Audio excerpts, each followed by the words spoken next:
as I walk through the streets and lanes of my hometown. Hi, I'm Alana Ryan. My goal with this series has always been to reveal the history that was unfolding around my ancestors as they revealed themselves to me. And as every family historian knows, sometimes you run into something that's quite unexpected but intriguing. And that's what happened to me with this episode. This is St. Paul's Anglican Church in Halifax, and was built in 1750, the year after Britain took the New World from the French and made Halifax their new fortress city by a royal decree. Peter Martin was married in this church, first to Margaret Sullivan, widow, in 1764, and then again in 1779 to Susanna Nesbitt Jewell, another widow.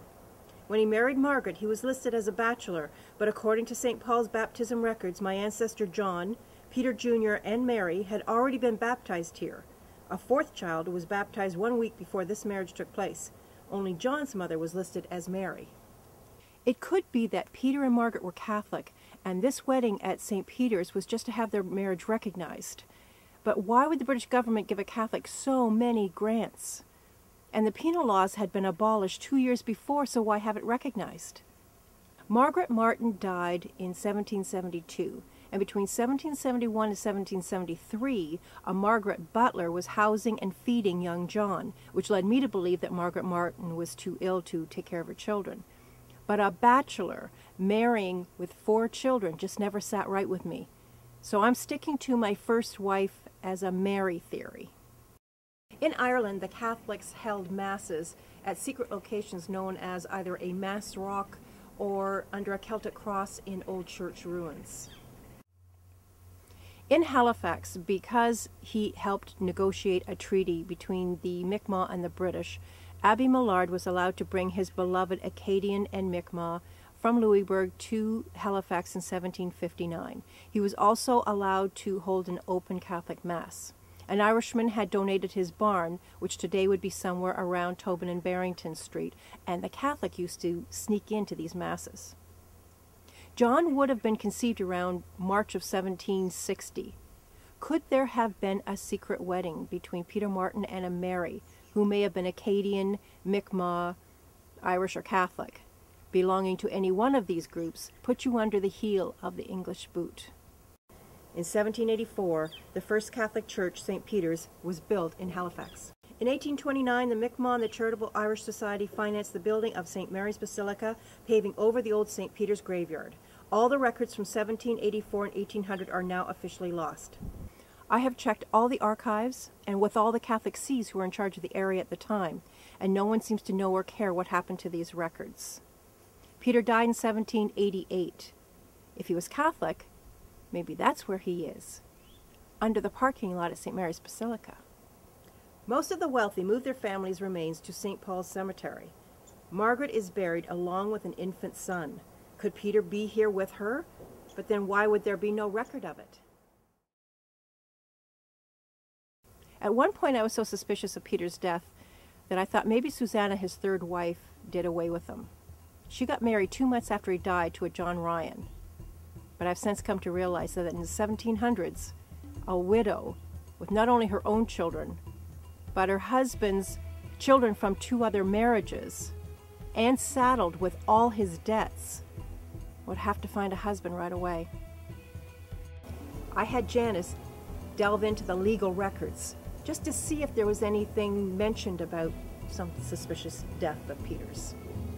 She uncovered 30 years of lawsuits that Peter was involved in, right up till his death. And he was up against all the movers and shakers of Halifax at the time. This window in St. Paul's Church was blown out in the shape of a man wearing Masonic fez, and the word is they were so happy about it, they framed it and put it back in. During my research, I found that the first Masonic church service in North America was at St. Paul's in 1751. The Masonic website lists all the early Canadian Masons.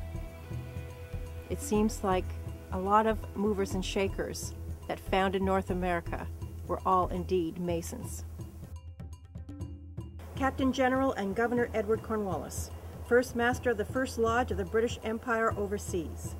Major Erasmus James Phillips of the 40th Regiment in Louisbourg, the Provincial Grand Master of Nova Scotia under Henry Price of Boston. In 1758, there were 11 lodges in 9 of the 14 regiments of foot in Wolfe's army, James Wolfe himself a Mason. Paul Mascarene and Colonel John Gorham of Gorham's Rangers were also Freemasons. Peter's personal legal dealings were with Lieutenant Richard Buckley, who was Provincial Grand Master. Margaret Butler pursued Peter in court for many years, claiming she fed and housed his son John for 3 years and was never paid for it. Her lawyer, William Nesbitt, Deputy Grand Master of the Provincial Grand Lodge and later one of our first Attorney Generals. In 1773, they were both summoned to appear in front of a jury. This was witnessed by Jonathan Belcher. Jonathan Belcher, Lieutenant Governor of Nova Scotia and son of Jonathan Belcher, Governor of Massachusetts, and the first American-born Mason. Charles Morris was the first Surveyor General that helped lay out the town of Halifax and a judge of the first Supreme Court in Canada. He was a Mason, and Peter was in his court many times and died owing his office £200. Lieutenant Governor Charles Lawrence succeeded Cornwallis as Grand Master of the First Lodge and was the one in charge of the 1755 Acadian expulsion.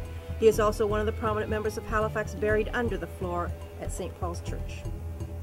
I hadn't realized how far-reaching and powerful Freemasonry was to the founding of North America and Nova Scotia. That was a revelation to me. When you're looking into your own family history, just check into their what they were dealing with. Who were their movers and shakers, and how is it affecting them? I'm Alana Ryan. Thanks for watching.